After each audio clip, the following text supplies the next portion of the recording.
buenos días. Mi nombre es Martín Krasum, soy el curador del programa cultural de Este Arte y tenemos el placer de tener nuestra última tertulia de esta edición con tres grandes colegas.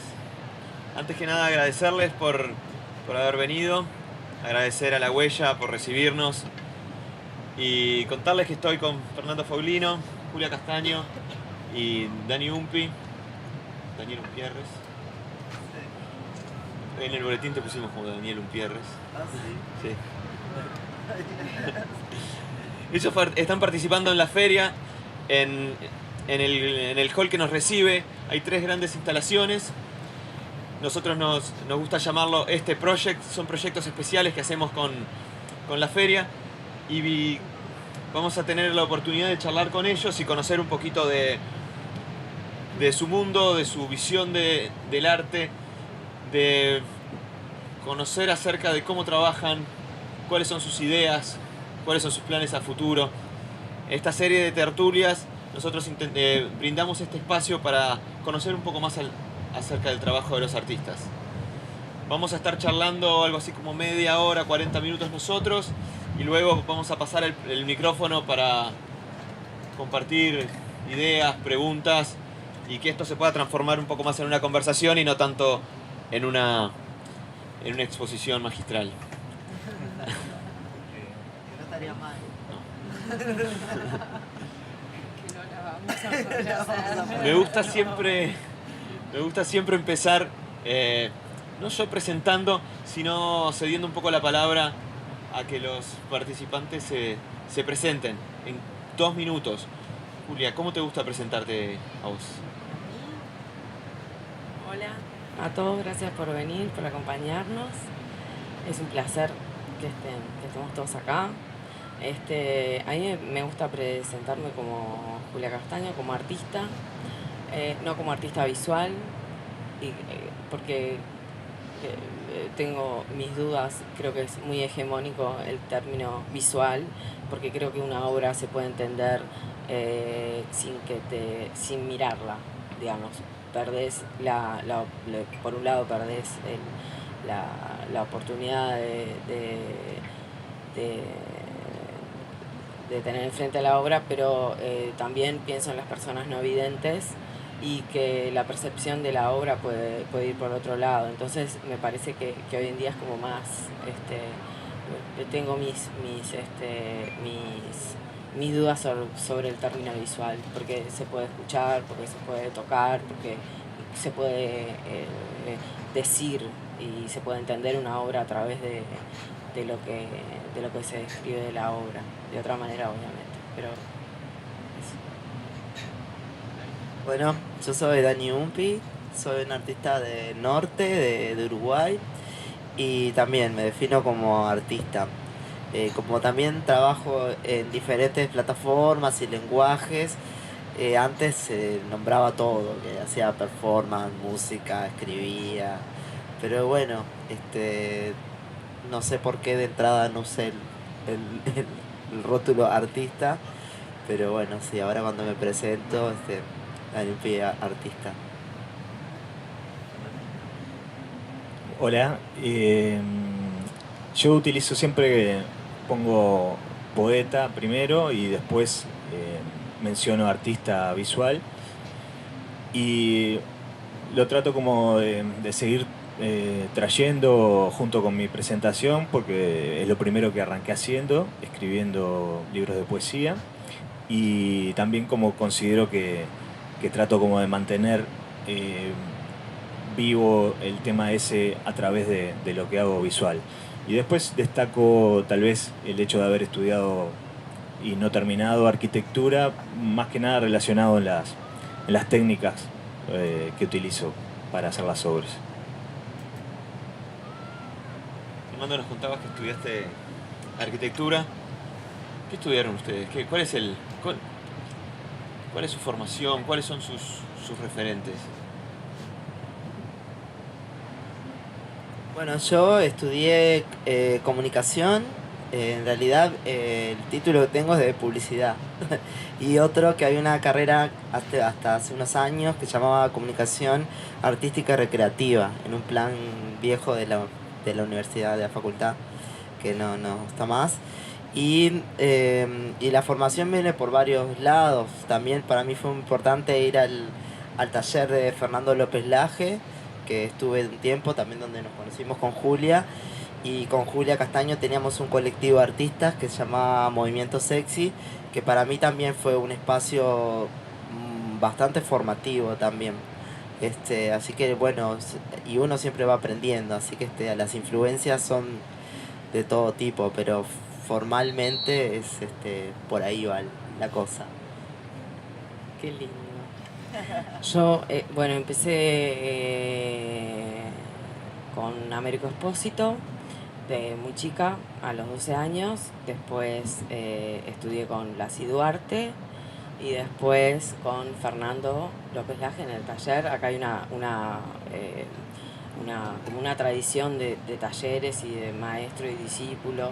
Y estudié con Fernando López y entonces a los 19, como en mi familia tengo una historia, me voy a morir pronto, tenía yo digo, voy a Bellas Artes, sentía como que ya venía como de una formación bastante de varios años y que acá posiblemente me deformen, digo, yo tengo que hacer mi obra como de lugar y empecé a hacer obra y después de grande entré a la Facultad de Ciencias de la Comunicación. Todavía no terminé, no soy licenciada, pero voy a seguir. Y por supuesto de colegas, amigos, uno va aprendiendo de todo, de todo. ¿Hay alguna figura, Fernando, en tu carrera? Así como ellos hablaban de Fernando López Laje, ¿tenés alguna figura que haya sido importante en el desarrollo de tu trabajo, de tu obra, de tu pensamiento? Sí, de todas formas, capaz que la diferencia es que el que considero más importante es un profesor de literatura que tuve en una época, yo había terminado el liceo y era una época de grandes periodos de huelga de la universidad, entonces estuvo cerrada la Universidad de Arquitectura por unos 6 meses, 8 meses, no recuerdo bien. Entonces, como para utilizar ese tiempo, fui a la Casa de la Cultura, que era en el Prado, donde yo vivía, y ahí interesado por un curso que podría haber sido de pintura, perspectiva, cualquier cosa que como que me sumara cuando llegara el día de comenzar la facultad. Y estaba todo ya, los cupos llenos por un tema de fechas y quedaba solamente literatura, a lo cual me negué rotundamente en primer instante y la funcionaria me dijo, no, vos tenés que conocer al profesor, vení, pasá, me tiró para adentro de una clase donde había un montón de gente del barrio. Y bueno, allí fui durante 5 años seguidos, quedé absolutamente cautivado y él era un poeta y tenía una manera muy particular de dar su clase y de allí fue que me metí en algo que todavía no había ni probado el dedito así en el agua para ver si estaba fría y me metí de lleno. Así que él se llama Walter Ortiz de Ayala, ahora hace años que no sé de él, tal vez ya haya fallecido, pero luego realmente no he tenido. Ahora, hace 2 años estoy yendo a las clases de arte contemporáneo que da Fernando López Laje en el FAC y por supuesto estoy aprendiendo un montón con cómo él cuenta esta historia del arte contemporáneo, ¿no? Así que por ahí es la cosa más o menos. Mencionabas justo un tema que peculiarmente los tres escriben. Los tres publican, los tres tienen también ese costado literario. ¿Cómo ven esa relación entre la práctica más producción objetual o producción de visualidad y la producción textual? Danos, Dani, un poquito de eso. Y en mi caso es bastante fundamental porque también cuando escribo ficción y de alguna manera crear el texto de ficción es darle sentido a acontecimientos o a elementos aleatorios y vas creando un hilo conductor. Y eso yo lo paso mucho a otras a otras obras que también las veo como textos. En mi caso también trabajo mucho con los textos, los voy mezclando discursos de otras personas con escritura más automática, y ahí creo como unos grandes collages con textos. Y también cuando cuento una obra o hablo de mi obra, termino haciendo un texto, y también veo la obra como texto, y las cosas que he hecho bueno, como un camino que se va marcando. Y, y más por ese lado también. Para mí es muy importante escribir, porque es como creo que lo que une también todas las actividades que hago y que he hecho. Para mí es re importante, porque también te da como un training, un ejercicio sobre todo de decisión. Cuando escribís una ficción tenés que, bueno, vas decidiendo, bueno, esto va por acá, este personaje va así, así, y creo que esa práctica viene de escribir. Después, en mi caso, claro, primero empecé todo medio que a la vez, pero lo de escribir fue como donde más donde agarré más práctica y más ¿cómo explicarlo? Como me ordené más la cabeza en horarios, en entregar cosas a tiempo, en poder proyectar, porque como hago novelas, no es que haga algo que, bueno, me inspiro y escribo así, no, son proyectos largos y todo, y es, creo que un área de aprendizaje importante también. En mi caso al menos fue así. ¿No sé, Julia? Gracias. Sí, yo escribo no o sea, ellos dos escriben. yo también, bueno, sí. Pero lo mío es poesía tímida, que tengo que unas veces presenté. Después publiqué un libro que también tenía que ver con lo plástico, era una ficción que fue muy complejo, muy estresante, en el sentido de eso, lo que hablabas de la decisión, bueno, esto era una ficción que tenía dos ejes fundamentales, sobre dos ejes reales, pero es como muy como necesario y como aleatorio dentro de los procesos de creación. Hay veces que estoy pintando y una frase o un poema como que me lleva, me dirige hacia otro lado de la misma producción. Y bueno, es una forma natural, en el sentido de que hay veces que no se puede, que no, en el caso de Imagina un mundo sin celos, no podía hacerlo de otra manera, no me quedaba otra. Y bueno, y después tengo una novela que tengo en un cajón, Gloria Luminosa, si te acordarás. Y bueno, por ese lado. ¿Te queda cómodo o es extranjera? Siempre inclusive con la pintura, o sea, es como cuando le tenés tanto respeto a algo que decís, ay, por favor, ¿qué haré? ¿Qué papelón? Pero bueno, lo siento natural y al mismo tiempo no. O sea, es, no sé, como parte de la producción. O sea, lo que no se puede decir de una forma, capaz que se dirá de otra. Pero no sé si respondí. Lo tuyo, Fernando, ¿por dónde viene? En cuanto a la relación que encuentro con los... Sí, hay mucho de las cosas que dijo Dani y Julia también que me pasa de la misma forma. Sobre todo desde el principio fue como una herramienta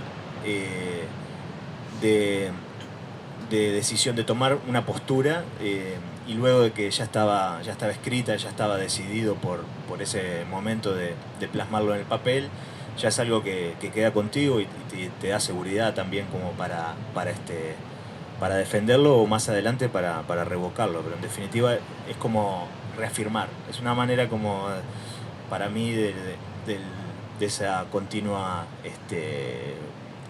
movimiento del pensamiento, de bajar cosas, ¿no? y de dejarlas en cierto lugar con algo de estabilidad. Entonces realmente luego lo primero que empecé a hacer fue una serie que se llamaba Clipoemas y era una versión visual de algunos de mis textos. Así que en definitiva en ese sentido estaba como muy enganchado, muy presente, siempre tenía en la cabeza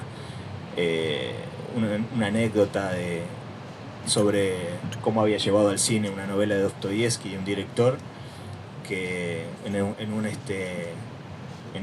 momento en el cual está con ese conflicto interior de pensamiento, el protagonista de la novela, y bueno, eso llena páginas y páginas y páginas de texto. El director había decidido representarlo con una caminata por la playa en que el hombre empezaba a enredarse sin querer con una red de pesca y esa red lo iba como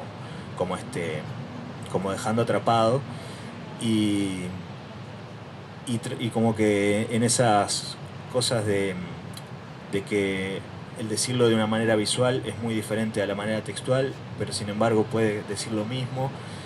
Y toda esa búsqueda inicial me gustó mucho, ¿no? De agarrar cosas que yo iba escribiendo y tratar como de verlas a través de este otro lenguaje. Eso más adelante se tradujo en directamente tener que escribir para obras, y siempre, bueno, la necesidad o el sentir muy importante el de que las obras que yo hago las acompañe un buen texto, un buen cartel que me dedico a escribir lo mejor que puedo. Y bueno, por ejemplo, cuando subo las obras a la página web o lo que sea, es tan importante lo que escribo o lo que hay de investigación detrás de lo que quiero mostrar que las fotos que pongo, ¿no?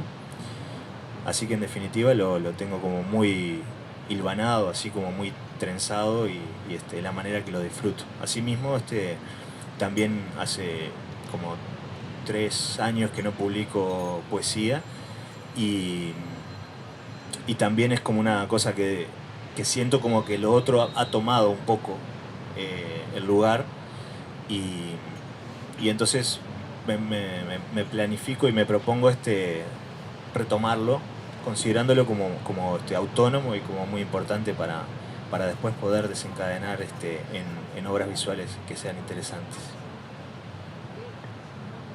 Vamos a cambiar un poco de tema. ¿Cómo se relacionan con las categorías ustedes? ¿Qué piensan? ¿Cómo se relacionan con la idea del arte uruguayo, con la idea del arte latinoamericano? ¿Cómo se relacionan con las tradiciones? ¿Cómo les gusta enmarcarse? ¿No les gusta? ¿Les parece que tiene sentido? ¿Les parece que no hace ningún tipo de sentido seguir trabajando con estas categorías, ¿no? De arte latinoamericano o arte del Río de la Plata, en tu caso, Dani? Contanos un poco cómo te sentís. ¿O el paraguas del arte contemporáneo te queda más cómodo? ¿Cómo te gusta? Con el tiempo me di cuenta, sobre todo cuando vi hacia atrás un poco las cosas que hacía, que claro, que en realidad estaba mucho más aferrado de lo que yo pensaba al arte uruguayo o a las tradiciones, no sé, que también uno forma parte de un devenir y de varias lecturas y de varios cortes. También porque mi obra de alguna manera fue incluida y de alguna manera también rescatada por visiones curatoriales, como enmarcadas en diferentes lecturas, porque yo no todo lo hice dentro del arte legitimado, digamos. También como que tengo un trabajo más como de lander, de varios otros espacios. Entonces, como me moví muy libremente, siempre pensaba bueno, que era como una especie estaba como en la frontera, ¿no? Y bueno, también es algo bastante típico del Uruguay, donde el artista está en varios lugares, para empezar es artista, es curador, es galerista, no sé, es como algo que se da muy acá. Y también hay muchas cuestiones o planteamientos que yo los tenía justamente porque estaba en Uruguay. Acá en Uruguay, bueno, en tu obra y en la de muchos hay mucha gente que se está todo el tiempo preguntando artísticamente sobre la identidad y sobre esas cosas que vas a otro lado y capaz que no es tanto, ¿no? Es como... y acá sí, cuando querés ver, sos muy uruguayo, sos muy de la zona. Y claro, siempre hice mucha referencia a otros artistas más de Brasil, voy como dialogando, reapropiándome de conceptos de otros y haciendo un entramado que bueno, estoy dentro de una continuidad, no sé si lo que hago es como contemporáneo o algo, pero bueno, también estoy en un marco de ese tipo de cosas, bueno, ahora que ahora soy más consciente y lo hago con otra cabeza también. Al principio era como más impulsivo pero cuando teníamos movimiento sexy todo el tiempo hablábamos de eso. Claro, todo el tiempo era como bueno, los pasajes del arte popular al arte a la galería, ese tipo de cosas ya lo teníamos. Capaz que de otra manera,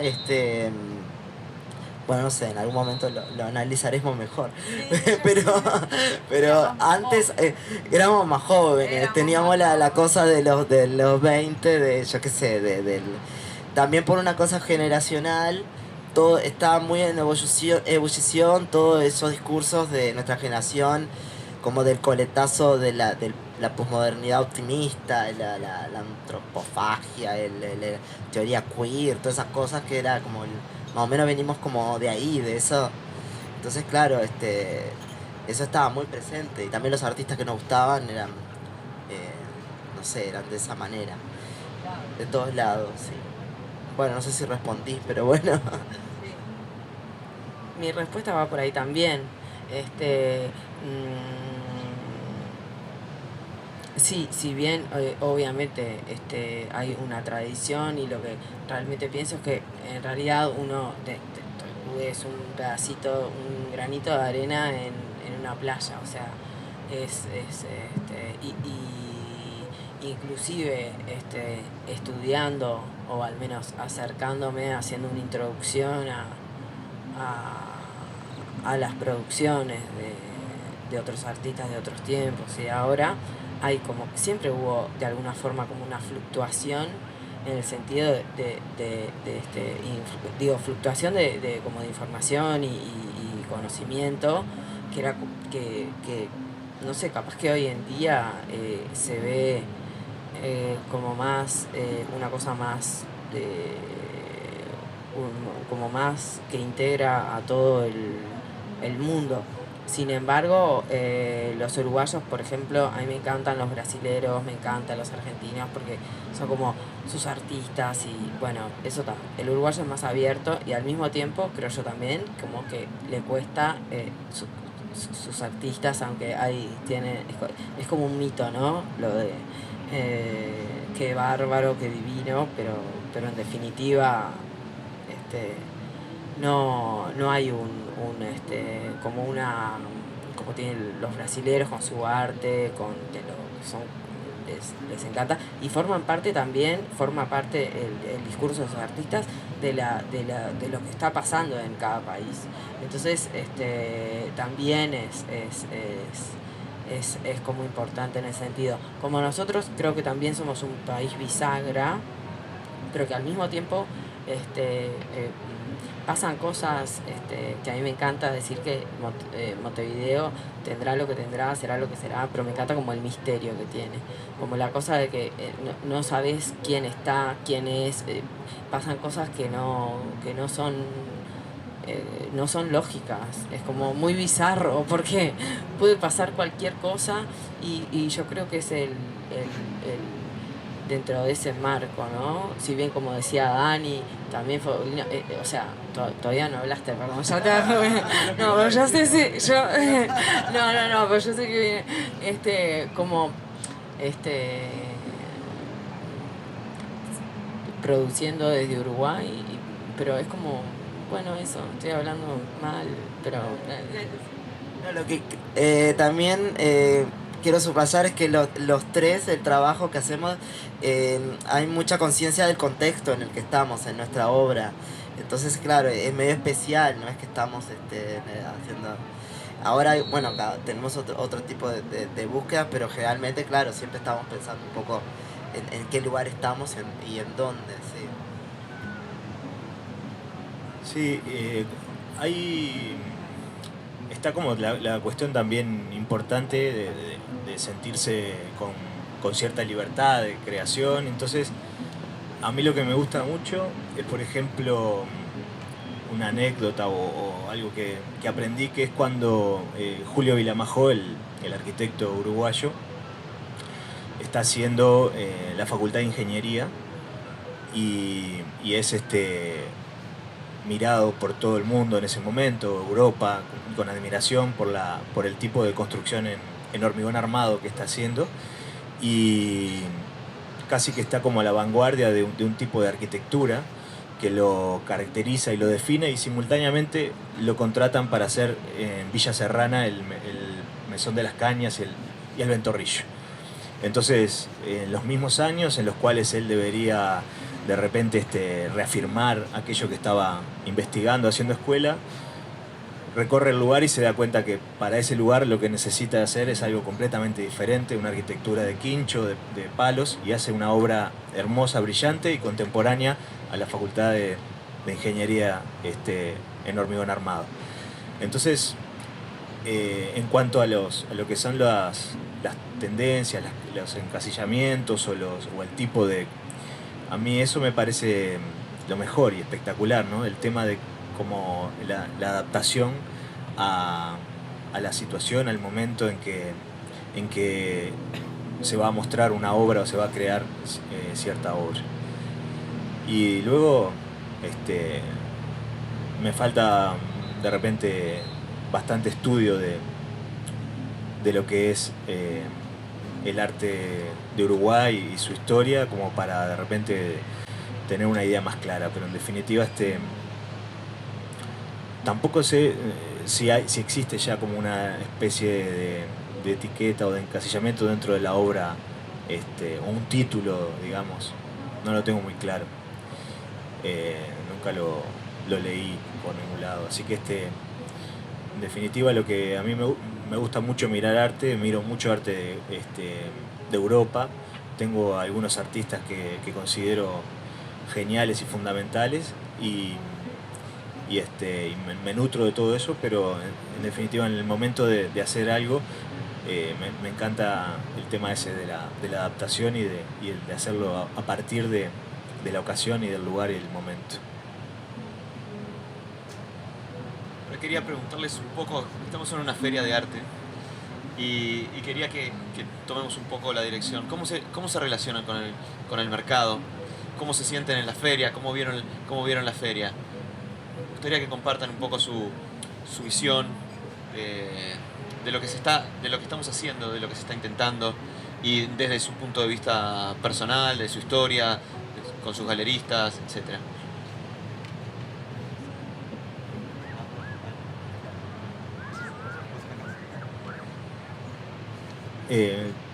La feria está buenísima, me parece.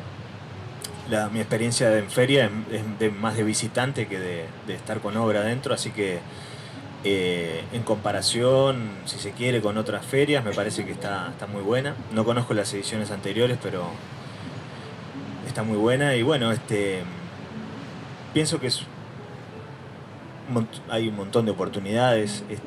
Creo que habría que estar ahí acompañando la obra también. Así, por supuesto, que el galerista lo hace continuamente, pero hay que estar lo más que se pueda para generar traspasar esa barrera a veces que hay entre la obra y el que lo está visitando. Y no sé, supongo que va a ser una edición muy buena cuando termine hoy. Y en cuanto a lo que es la venta de obra, yo trabajo mucho sobre todo para exponer en museos, entonces no tengo mucha experiencia de galería, y realmente el formato instalación, y a veces utilizando materiales tal vez que son de desecho, como he hecho algunas veces, resulta en obras que muchas veces vuelven a como si se volviera el barro a hacer como hacían los escultores para hacer otra escultura. Así que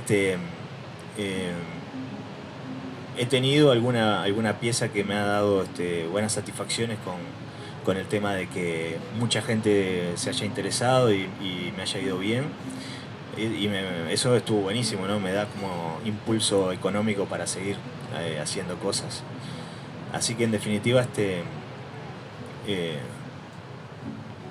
yo la parte que más me entusiasma y me hace feliz en esto es toda la parte más previa a que llega el momento de exponer la obra. Así que por ahora no tengo mucho más para agregar. Bueno, en mi caso, con la relación con el mercado y galería y feria, fui a la primera edición de este arte, a la segunda no vine, y ver ahora la tercera cómo creció, es buenísimo. Y también el estar en una feria te hace sentir más que estás en un equipo. Eso para mí es muy importante. No es una relación de un artista no sé, aplicando un fondo para poder hacer las cosas. Estás ahí. Yo también con la galería he crecido mucho en muchos niveles, y bueno, tengo mi galerista acá al lado, es ejemplar. Esto es importante, el artista está en la galería al lado, es como algo que vas, para mí que va creciendo, y bueno, y uno también forma parte de eso, como artista, de difundir, de generar entusiasmo en nuevos coleccionistas, de conocer otros circuitos, y en eso este arte ha crecido un montón. A mí me gusta mucho, porque también ahora en esta feria como que podés ver a futuro, como que hay algo que ya se proyecta y decís, esto va como a crecer, y bueno, y el mercado es muy fundamental, porque tenemos que vivir de eso, los artistas y todos. Por eso digo lo del conjunto. Hay un momento en que estamos, sentís eso de lo del equipo. O sea, al menos a mí, de la experiencia que yo tengo con esta feria, y bueno, también como soy uruguayo y he ido a otras ferias, y ver la feria acá en Punta del Este es como otra cosa también. Te sentís como que es tuya también. Sí, no, lo que decía Dani del equipo, en todo sentido, es como, o sea, para mí la figura del galerista es tan importante, pero de verdad, porque es un intermediario en muchos sentidos. Con el coleccionista, pero también el artista puede sufrir como muchísimo, porque hay cosas que realmente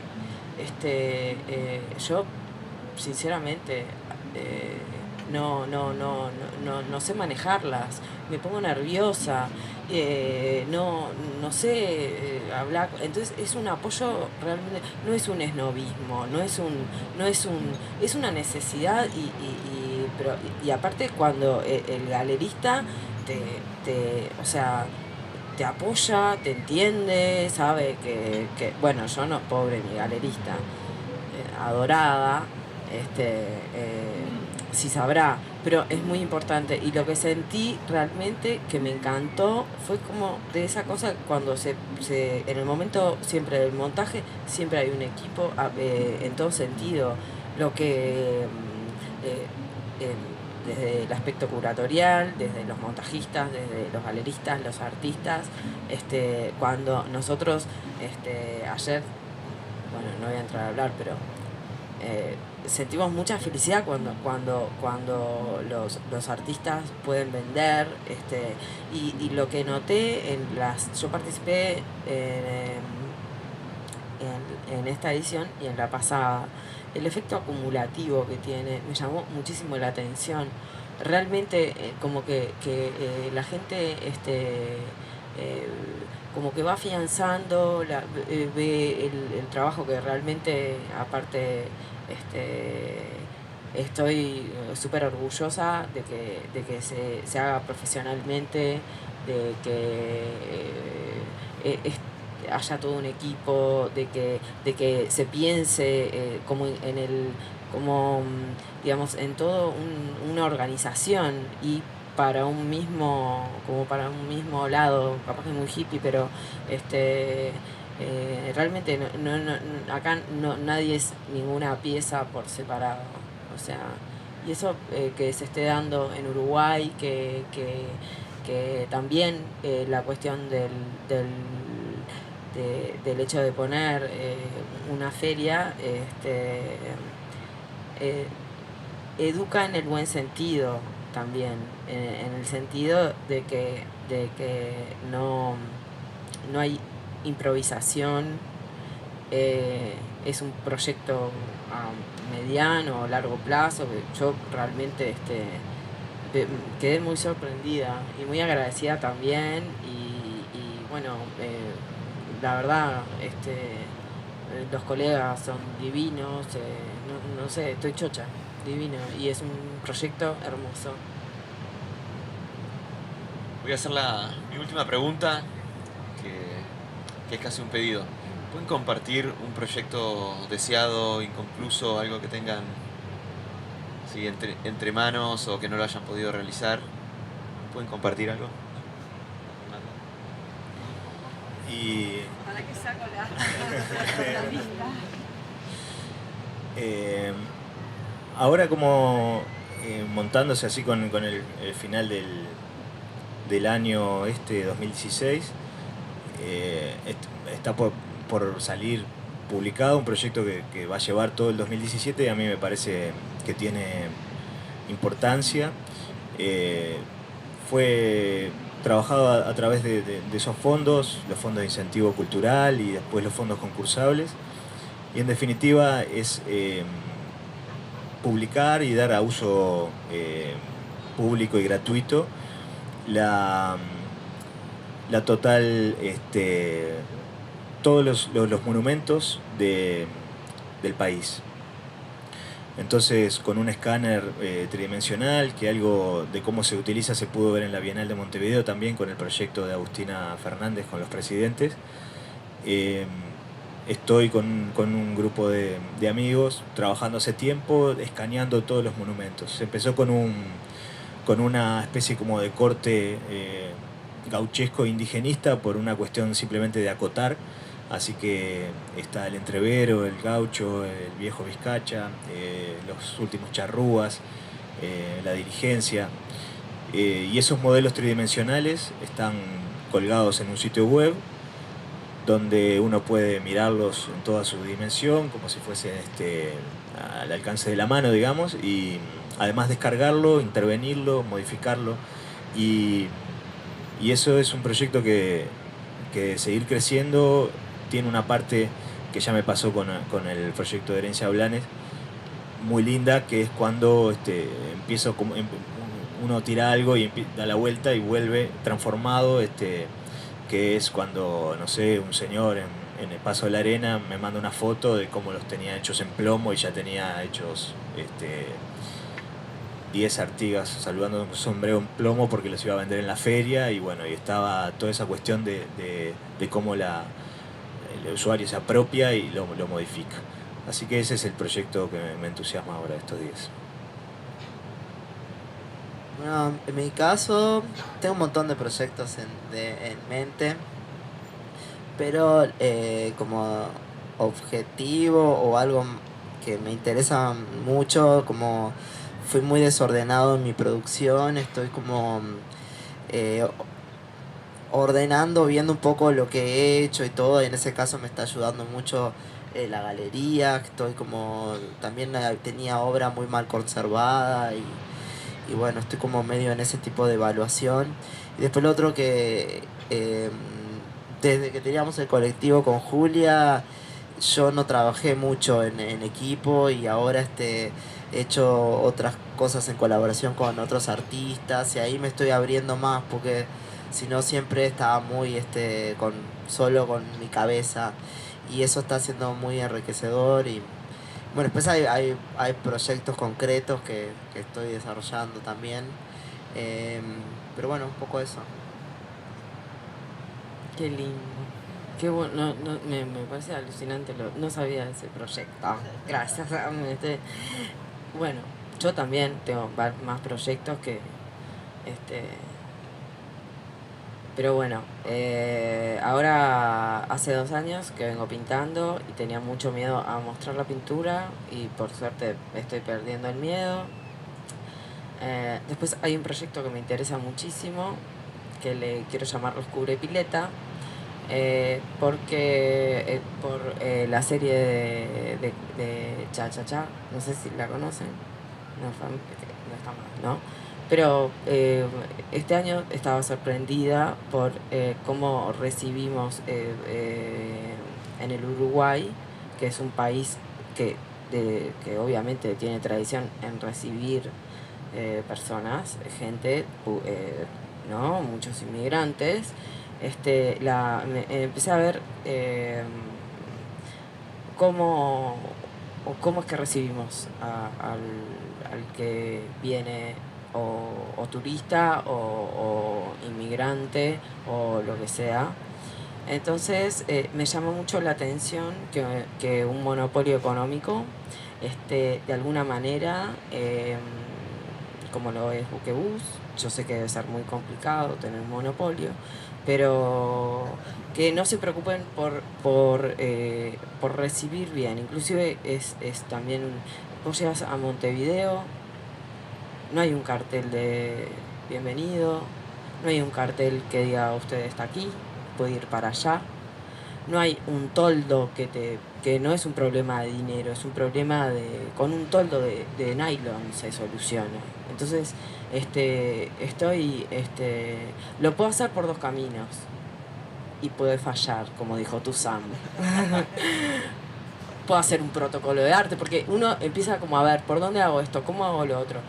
Empezar a condicionar ese lugar de recibimiento donde la gente tiene que hacer una cola a la intemperie frente a la sudestada. Mi madre, después de eso, se agarró una neumonía. Entonces yo digo, pero ni una silla para una persona que viene. Entonces digo, ¿en qué? No era que éramos de otra manera. Entonces estoy completamente, obsesionada con eso, con la tradición de arquitectos que tenemos. ¿Cómo no van a poner un toldo que ayuda a la gente con el sol? Entonces digo, esa es una obra que quiero hacer. Voy a intentar primero el camino correcto y después, bueno, veré. Y después otra cosa que estoy haciendo estoy experimentando. Lo que tiene la escultura, que empecé hace poco, es que después puede haber, estaba buscando un pegamento 3 años. Lo encontré finalmente aquí en Maldonado, en el taller de Celsa Burgueño, con Octavio Podestá, y estoy trabajando con restos de ventanas de PVC que tienen una geometría particular. Y me interesa mucho hacer, por ejemplo, paisajes, porque el que también tiene que ver con el marco de la obra y con el marco de desde donde uno mira. Entonces, desestructurar la mirada y bueno, trabajar, hacer paisajes con marcos de ventanas y bueno, y estoy en eso. No sé si alguien tiene quiere aprovechar la ocasión, tiene algún comentario, alguna pregunta. Lo quería preguntar porque Fernando habló sobre la adaptabilidad, ¿no? Cuando está pensando en la obra, una de las características. Vos que estás inspiradora con las ventanas de PVC y todo eso, ¿cómo ese proceso creativo que tiene cada uno, cómo se le va desarrollando la idea? ¿Por inspiración, por investigación, ideas, ¿viste? Pensamientos, forma de pensar? Me gustaría saber un poco más.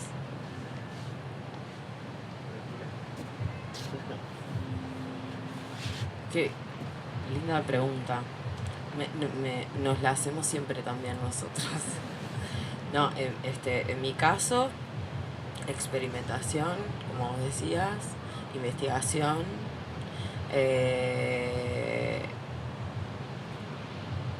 obsesiones del mundo que me preocupan y las voy como mezclando y bueno, hubo antes, se puede decir como que o pensaba mucho o no sé, y en determinado momento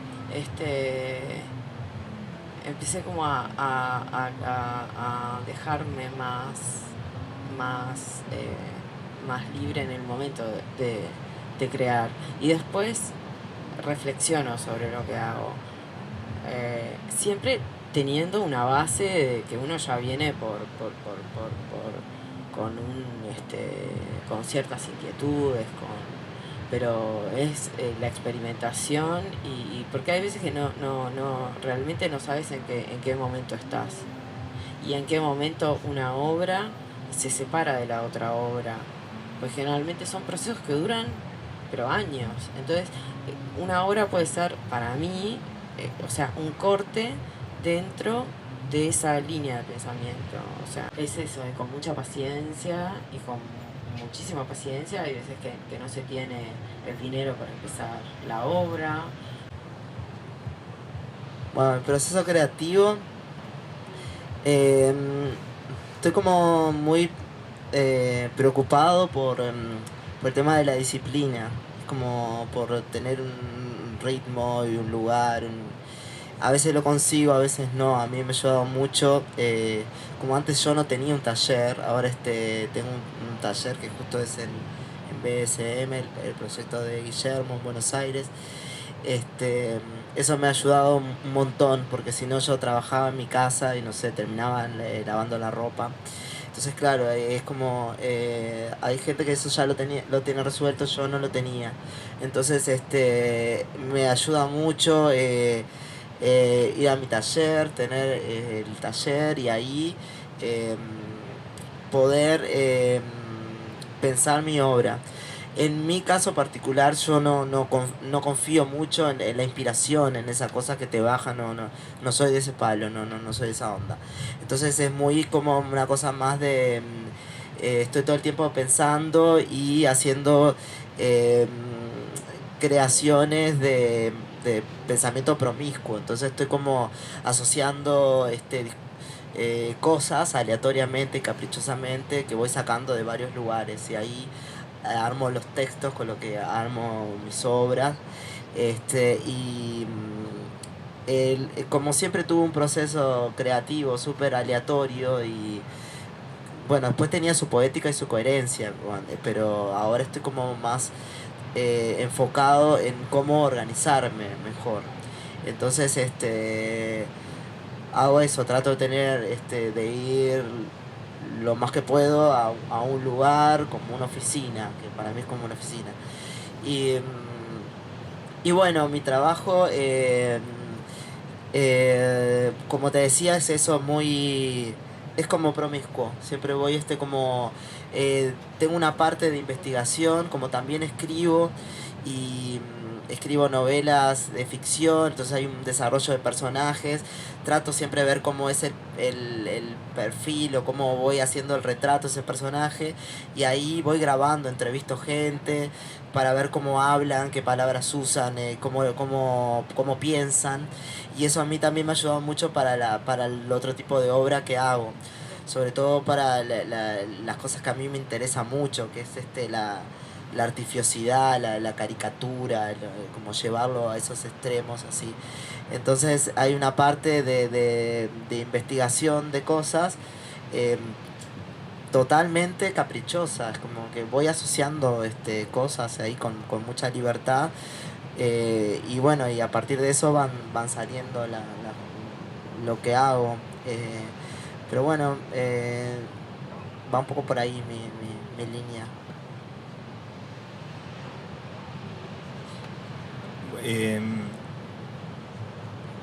Pienso que una cosa muy importante es como el proceso y la cantidad de tiempo invertido, que claro, es como lo opuesto a lo que sería la inspiración, ¿no? Que tiene como esa característica del instante, ¿no? Entonces, todo lo contrario, son procesos bastante largos que justamente cuando no tienen una fecha de entrega, digamos, o de fin, son capaz que los más interesantes, ¿no? Los que por años están ahí y siempre alimentándose de tenerlos en la cabeza y de seguir procesándolos. Y en cuanto a los que sí tienen como un fin marcado, que puede llegar a ser una fecha de exposición o una entrega de un concurso o lo que sea, yo trabajo mucho en la computadora y digamos que el momento en el que paso a algún material o a hacer algo más físico, ya previamente lo tuve todo dibujado en la computadora y como estudiado en ese sentido. Así que después viene como una parte muy mecánica de armado o de trabajo más físico, que también me gusta mucho, y ahí cambia todo, ¿no? Eso es un trabajo de muchas horas y de cansancio físico. Pero la verdad que toda la parte de crear la obra la hago frente a una computadora, investigo muchísimo todo lo que puedo, leo. Claro, muy segmentado en eso de apuntar directamente a la idea que quiero desarrollar, así que es como un aprendizaje muy selectivo y una investigación muy selectiva. Y en algunos, capaz que 2 o 3 proyectos, he tenido la enorme satisfacción de que internet o todo lo que puedo llegar a hacer con la computadora no me fue suficiente y tuve que pasar a otro tipo de investigación, como estar muchas horas en la Biblioteca Nacional o ir a visitar archivos de distintas cosas, y ahí me entusiasma mucho porque realmente como que me siento en el camino de encontrar algo, como quien está en una búsqueda de un tesoro, y es como bastante apasionante. Y así que para mí es muy importante, sí, como la lectura o el meterme a fondo en alguno de los temas que estoy tratando, para luego mostrar algo que en definitiva tenga la originalidad de algo nuevo, pero no la originalidad como el objeto del arte, no por lo estético, sino la originalidad de estar contando una historia de una manera que no se había contado hasta el momento. Algo así. ¿Otro comentario o pregunta?